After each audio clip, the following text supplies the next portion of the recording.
Hi, welcome to the Cinematography Salon Podcast, a show about celebrating cinematography and inspiring both the current and next generation of visual artists, exploring the latest trends, techniques, technologies, and culture, and featuring exclusive interviews with some of the most talented and innovative cinematographers working today.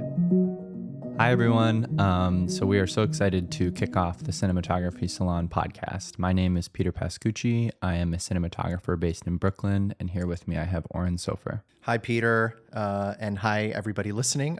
This is Oren Soffer here.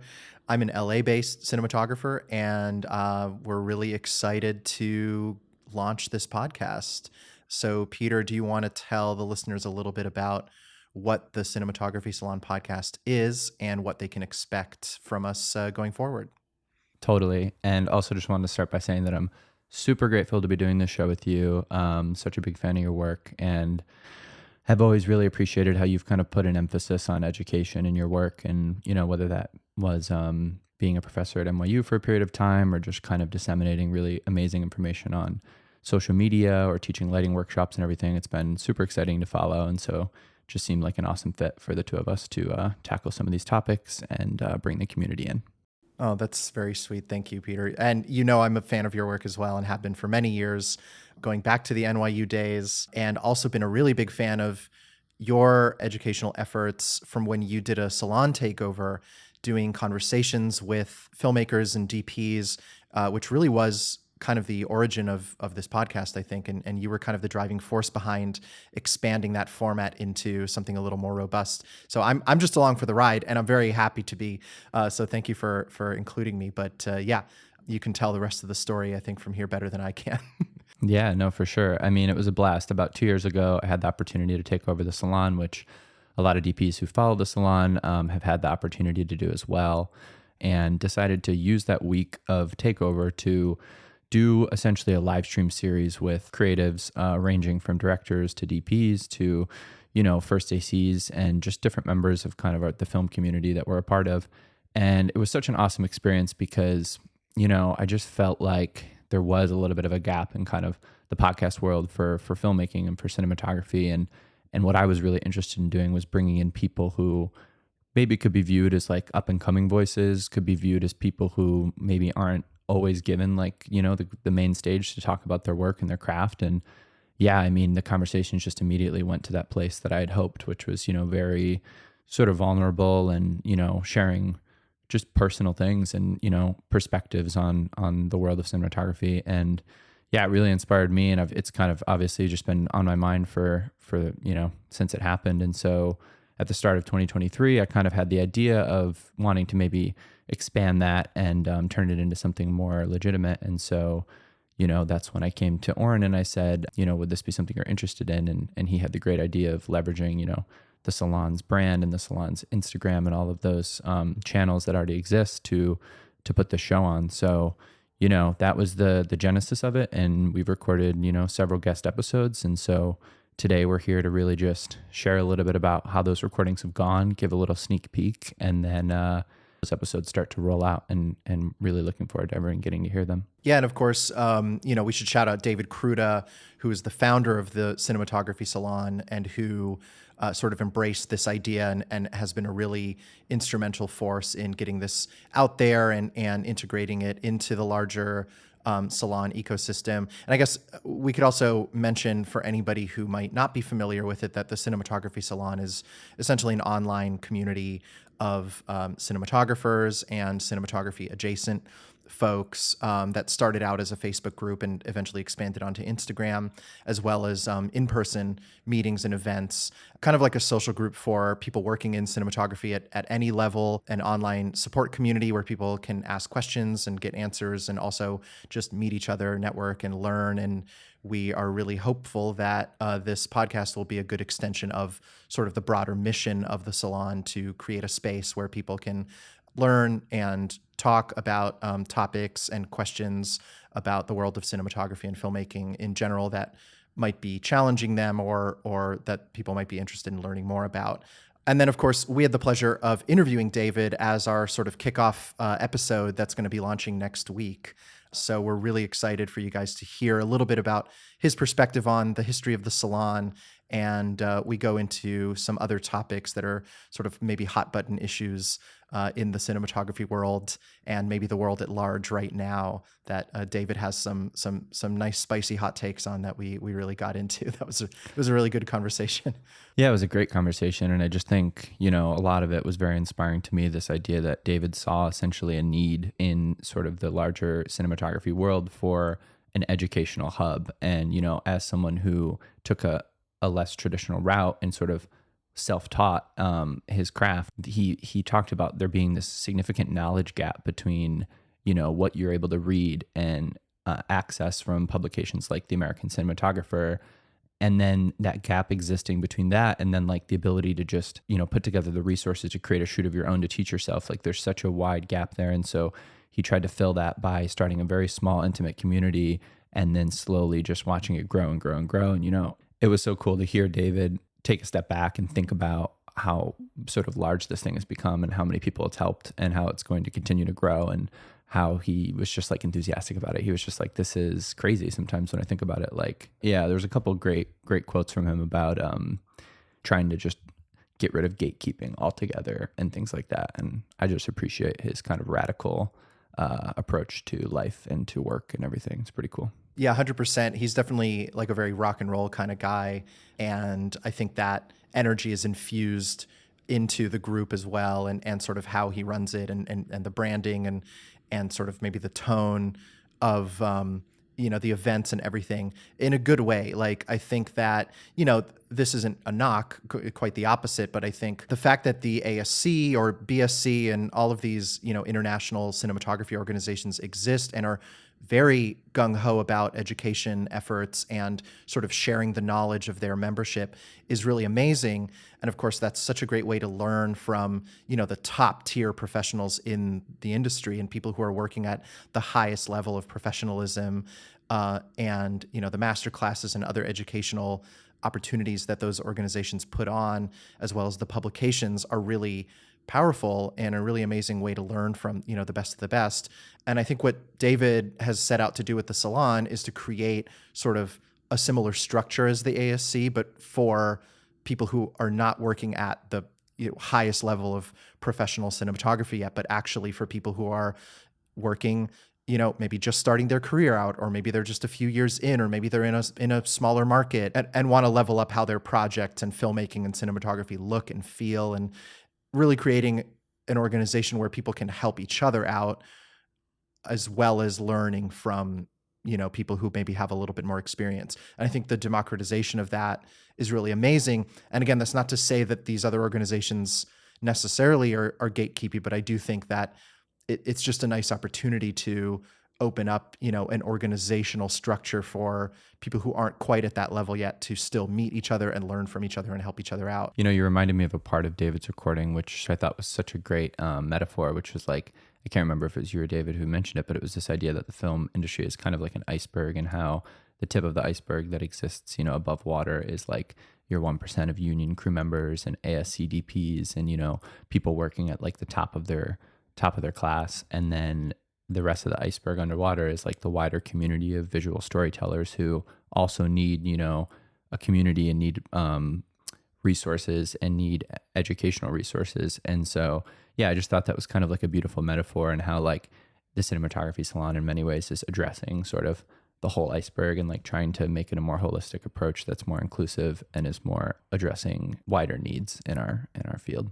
Absolutely. Some other very interesting topics that we touched on with David, which you'll have to listen to his episode to hear, are, AI and some of his feelings around it. And yeah, the parts that really kind of like jumped out to me was sort of his take that AI, like all art, is derivative, and sort of this question of, is the only difference sort of the person with the creative idea that is actually leveraging these tools to create something original, or is it actually sort of taking on a form of its own, and is it sort of a problem in that sense? Yeah, I mean, I have sort of maybe conflicting views on it compared to David, and we definitely get into it a little bit in the episode in a friendly conversational way. Of course, we didn't go fisticuffs, but you'll have to hear the episode to kind of get maybe both viewpoints a little bit. But it was a really interesting conversation. It actually opened up my eyes a little bit to his approach to things and how he sees things in a different way. And it made me think a little bit more about some of my maybe somewhat hardline positions on on the issue, and maybe soften them a little bit. So it was a really inspiring conversation for sure. Yeah, and so for our third episode, we had the privilege of interviewing director Zen Pace, and this was a unique one because this is a director that Oren and I have both worked with separately, and so it was really cool to sort of sit down and have a conversation.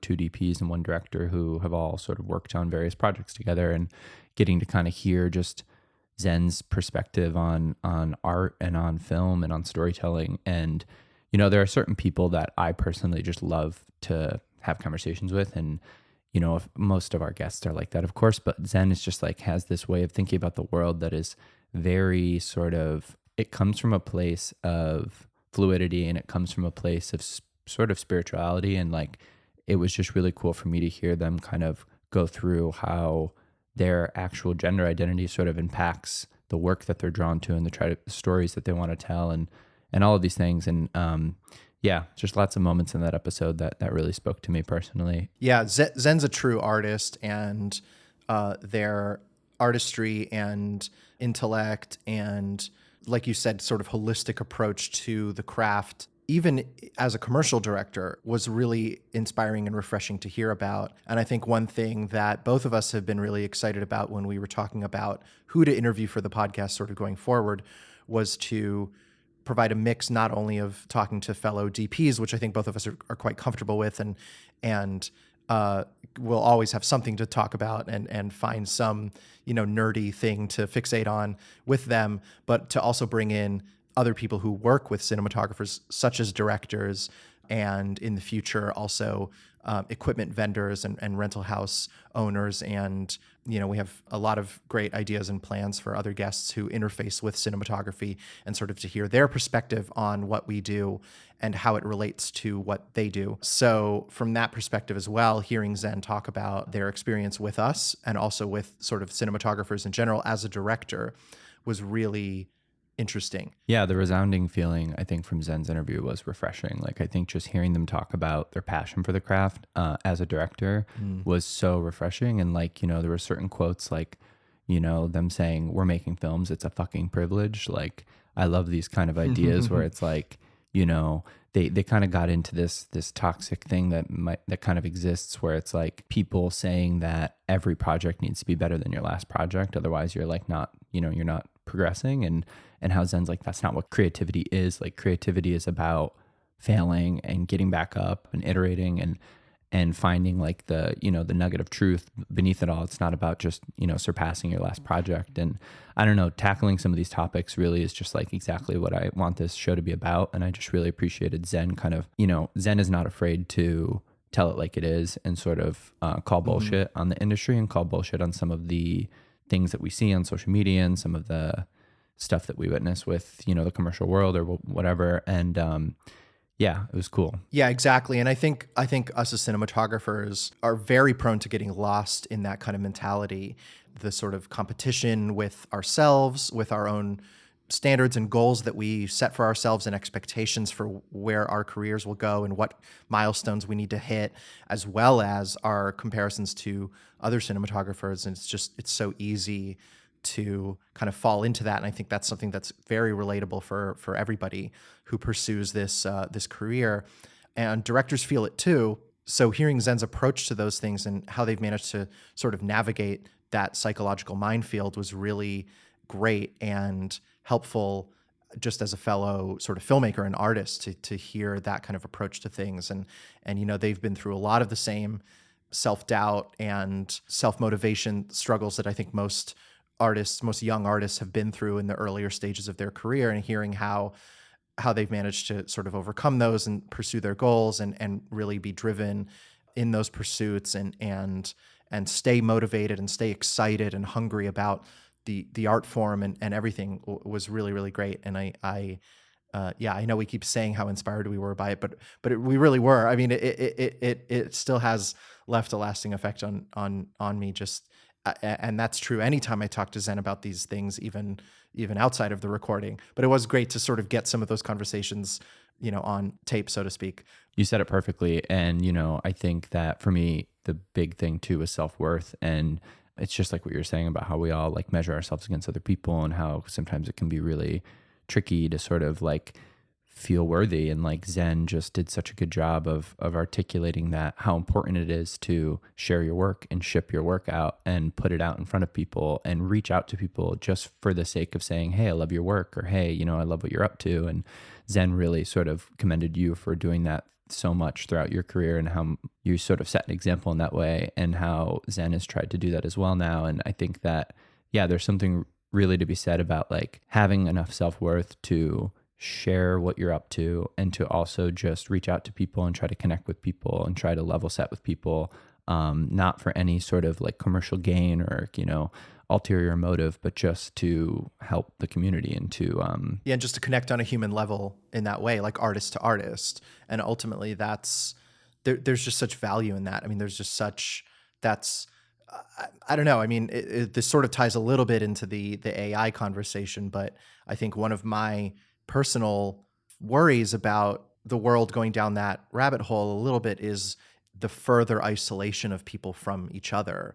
And I am a very big believer in art in any of its forms, whether it's cinema or music or any of its manifestations, as being something inherently created to bring people together and to connect over a shared experience and a mutual emotional reaction to something in the world. And so I think that aspect of art and the act of creating art is really important, and using art as a conduit to connect between humans, really, and, you know, weave the fabric of society together, not to kind of, I don't know, make it too doom and gloomy, like in how crucial this all is. But I do feel very strongly about that. And it was really nice to hear Zen talk specifically about that and about art as community.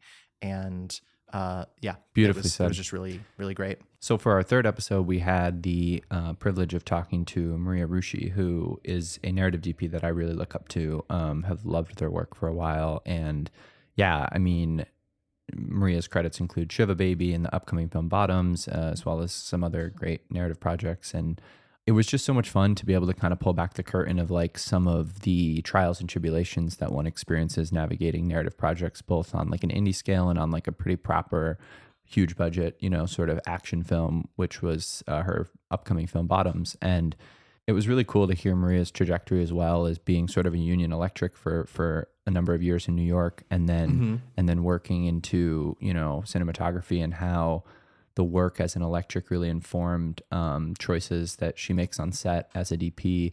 And, you know, specifically, like, I thought it was just so interesting. Like, she talked a lot about something feeling like it's a movie, which I think this is a funny thing that comes up in our world a bit, where it's like you look at the monitor sometimes on set and you're like, oh, it looks like a movie. And like, she kind of talked about how Shiva Baby, she felt like it looked like a movie, and she was like, that was it. Like, that was a big accomplishment, was to be like, yeah, this looks like a movie. And she couldn't really even articulate what that meant, but what she did say, which I thought was super valuable to hear, was like, when you work on these bigger sets as an electric, like she did, like, you see that, you know, on these huge sets, they're lighting things with 20 bys or with condors or with, you know, an array of like very powerful, expensive lights. And they're doing that for very specific reasons because they have the resources. And so for her, it was about translating that to an indie project and taking the same sort of principles that apply with the physics of lighting. And I thought it was really cool. And it was inspiring to talk to her and to hear about her whole journey as a DP. Yeah, I mean, I've known Maria from the NYU days. We were in the same class,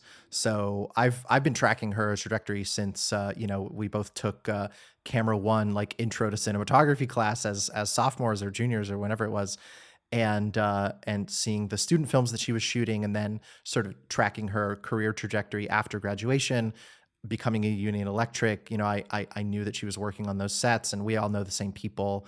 And then Shiva Baby came out, and it was like, oh yeah, like, this is so cool to see somebody that you went to school with, like, achieving that first major career milestone, like getting an indie film, a low budget film, but one that managed to sort of tick those success boxes that everybody is chasing really for their first narrative project, or you know, chasing in the narrative world, it's probably not going to be your first film statistically, but eventually you hope to get to the point where you have a film that is very successful at Sundance or South by Southwest, which was the case for Shiva Baby. And then, it got picked up for distribution, got a big theatrical release. It got great write-ups and reviews. It was a New York Times critics pick. It was ended up on a bunch of people's top 10 lists that year. Like, it was a really successful breakout kind of indie film, and seeing her success was always just really heartwarming, as a colleague, like as a former classmate. And then to see that build up to Bottoms, the follow-up film with the same director, Emma Seligman, which was a studio film with, union production, proper budget, which also premiered at South by Southwest and got great reviews and is coming out later this summer, is even cooler. And, Maria talked us through that whole transition and what it's like working on a bigger budget project. And it goes through all of the various like experiences and anxieties that I think any DP kind of going through that transition goes through, like having other people maybe doubt you a little bit, like on the production side, not to throw anybody under the bus, but specifically, but we talked about how we understand where that comes from, the need for studios to protect their directors and protect the investments. But Maria, obviously somebody who's like more than capable and talented to be able to step up to that plate. And so, hearing her kind of very candid experiences with that was really refreshing, and again, very sort of inspirational as somebody who's also kind of going through that in the narrative world and experiencing that sort of level up and figuring out how to navigate it as well. And I think for anybody going through that, and not just in the narrative world, of course, because that happens in commercials too, and music videos, as you kind of step up in the budget tiers and work with bigger budgets, bigger production companies, bigger directors, and so on. I think all of those anxieties are the same. And, I think we were really able to kind of talk through those in a very accessible way. And Maria was very open about her experiences, and it made for a very good conversation. Maria really like demystified this concept of your first narrative feature for me on that episode, and it was helpful for me to think about, and probably will be helpful for other people. But like this concept that like of the chicken and egg, where it's like, how do you get your first narrative feature without already having the experience of a narrative feature? And I think it's something that plagues a lot of DPs who are trying to make the leap to narrative. And the way she put it, which was just so plain and simple, was like, you just got to get the first one, like by any means necessary. Like, and once you have it, doors open for you. And, I think we've all heard this talking to each other and things, and it's true. Like it really requires that first one. And she talked a lot. Yeah. Like you said, talked very candidly about trying to convince production when they're maybe vetting you or doubting you that you're not a risk, and how there are many different ways to do that. But the way that she viewed it is like, that is the core goal of some of those calls. Like, there's different goals when you're talking to your director, your production designer, whatever, than you are when you're talking to like a studio executive who's, basically interviewing and vetting you and trying to sow doubt and maybe like your qualifications. And yeah, what she said, which I thought was so great, was like, keep a very sort of narrow goal in those conversations. And the goal should be explain why you're not a risk. And that can be, that can, if in the case that she was talking about is an action film, Bottoms, and it was about like, them wondering whether she had the experience of action. And it's like, well, yeah, then like pull up like examples of shorts or commercials or other projects that you've done where you can show that experience and give them tangible reasons to believe that you can take this on. And yeah, it was just very practical advice, and it was super helpful to hear. And beyond that, so many great little tips and nuggets about like being super decisive on bigger sets. And, when you're answering to a very large crew and you're having to direct your lighting team and everything, just being able to have everyone on the same page and really corral that group in a way that, things, you don't start to have miscommunications, and you don't have start to have like factions, and things like that. Yeah, it was cool to hear how she navigated commanding the set on Bottoms and on a lot of her narrative projects, and super inspiring to hear. Another DP we talked to is Ava Benjamin Shore, who is a good friend of both of ours. And her perspective was really interesting because we got pretty deep into like what defines your career, how you sort of identify as a cinematographer, like what kind of projects you want to do, putting that out into the world, and how you can really kind of carve out like your corner and your niche as a DP. And also what happens sometimes when maybe you go down like a pathway that you don't necessarily want to continue working on, and like how to kind of yank your career back into your own control. And I think it was also very interesting to hear Ava talk about, her trans identity and how that ties into this whole sort of narrative concept as a human of taking control of your life, and sort of pursuing your self-image of yourself, your self-image of your career. Like, she's been on a really interesting journey as a person and as an artist and as a cinematographer. And she's always been a very candid person. And I've always loved that about Ava and all the conversations I've had with her. And so to be able to get even just a kind of sliver of her insight into these things in podcast format was really, really fun. And I think hopefully should be very sort of instructional and interesting for people to hear her talk about her journey in that way. I totally agree. It's such a great time talking to Ava always. And she's another one like Zen that just sort of the way that they think is something I could just have conversations with them like all day. And in rewatching the documentary Ava and Bianca, which is a favorite of mine, Ava had a quote in that doc that was something along the lines of, the most boring part about me is the fact that I'm trans. And I just love the way that Ava thinks. And, as sort of a queer person, this idea of like identity becomes very interesting and it even reminds me of our episode with David Kruta, where David talked about identity as a cinematographer and how there's this thing that exists where, he was giving the example of like, he'll ask someone like, how are you doing? And they'll respond like, oh, I'm working on this commercial right now. And he's like, I didn't ask you what you're working on, I asked you how you're doing. And I just think, Ava has this like sensitivity toward kind of like connection and toward empathy. And, she also said something in that doc that just really stuck with me, which is this idea that when you're working as a cinematographer, you're making a conscious choice of how you're treating the talent, and you're either sort of shooting them in an empathetic way and you're there with them and you're sort of allowing them to sort of steer whatever's being depicted, or you're kind of projecting your own agenda onto them. And it's these more like philosophical ways that Ava thinks about not only that, but about lighting and lensing and about so many things that just, I think, really sets her apart as someone who is just so inspiring and so talented on many different levels. And, like you said, we definitely got very deep into some topics, and one topic we definitely got deep into is lighting. And I think you asked some really, really sort of tough questions that she did a great job of responding to, like, trying to really break down like, what's your advice to people who are trying to figure out how to light, and it's like, that's such a tough question because it's like practical advice in that sense is hard. And, but it was awesome to hear what she said about like these experiences of working on features and feeling like the gaffers and stuff like just didn't want to help her out, or like at least like, maybe she didn't have the sort of the vocab or tools to give them specific direction, and that's what they were looking for. And how, that process really taught her about how important it is to light with your eye and not by the monitor, and how important it is to step into your lighting and look around at all the different sources and see how they feel and see how they're reacting on skin. And specifically, she talked about like being able to really look closely at the source through your diffusion or through your chimera and think about, well, if I can see the source, then that source is going to be reflected on the skin. And if it's going to be reflected on the skin, then you should be considering the skin type that it's being reflected on, and whether it should be softer for that skin type or brighter, or, more shaped or whatever. And like these types of very nuanced considerations when it comes to our work is the kind of stuff that just really excites me. So it was really great time talking with Ava.